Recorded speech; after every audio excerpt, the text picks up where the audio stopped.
When it's okay to say yes to retirement. Talking to you single ladies out there, maybe divorcees, maybe never married, maybe widows. I get a lot of you as clients, and it's a lot of times the same story. Same story. You're scared, scared, because you don't know who to turn to. You don't know what to do. It just seems like you're getting all this information coming at you every which way to Sunday. People telling you this, people telling that. You're like, it's overwhelming. And yet when we break it down into piecemeal chunks where you can chew it and swallow it and spit out the crap, we look up, we say, you're going to be just fine. You're going to be just fine. I just got off the horn with a lady. Yeah, Saturday. Wonderful lady. And this is the problem being born and raised in a poor as well, because she was raised in a house with no electricity. It's very interesting. She liked me because of my roots in Maine, being raised without running water initially and all that. And I appreciate that. And I told her, and we'll call her Betty. I said, Betty, the problem is when you're raised that way and now you're making good money in a crappy old job, even though you got well more than enough. No home, no mortgage, 2000, let's just say a Subaru Outback, not a older model, but 2010 model, not 2010, but in the 2010s, paid for, no mortgage, lots of equity, crazy pensions. But the problem is you're making so much money in a crappy old job that you're scared because you're in your mid 60s. Like, what if I leave it? I'll never make that kind of money again, and you never will, because your county would love to replace you with two young whippersnappers making a third of your income, who have about an eighth of your experience or knowledge in that lump of coal of yours. And so, yes, they're going to save money from an income perspective, but they're not going to be nearly as effective as what you do for your clients, if that makes sense.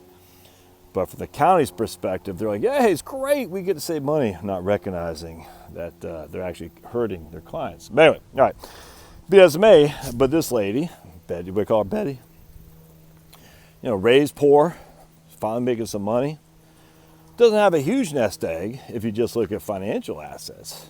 It's nice, it's not seven figures, not even within spit distance of seven figures. But she has a nice pension that has a cost of living adjustment. She's not going to take Social Security until she's 70. She has a house that's paid for. She spends $3,500 a month. You factor in another $1,000 a month if you want on various other amenities. She wants to help people in need and whatnot. And it shows she had $3,500 a month there. I said, well, if we just round up to $5,000, that's a pretty significant jump. Well, her pension plus Social Security, blah, blah, blah. Take my trusty calculator. I don't even need my trusty calculator in this regard.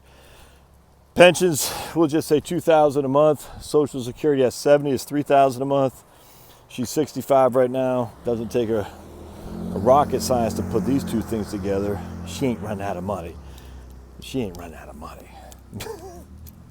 And that's before we even tap into any liquid assets that she has. It's just not happening. And both Social Security and pension have cost of living adjustments. And again, we're way overestimating what her cost will be for $5,000 a month, and that's all inclusive. She's just not running out of money. It's not happening. And we have all this equity.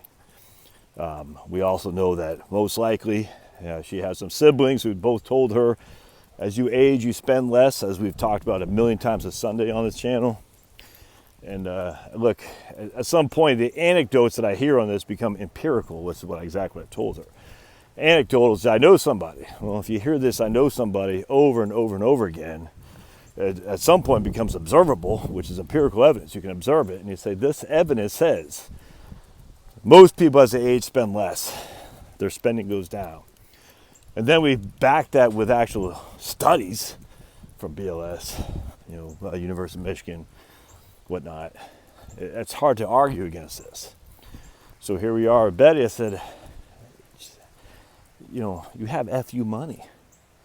Now she's not quite ready to put her head around that. She wants to think this through, but she's like, you just hear the relief just, you could hear it. And then she's, profusely thanking me. Like, don't thank me, thank yourself.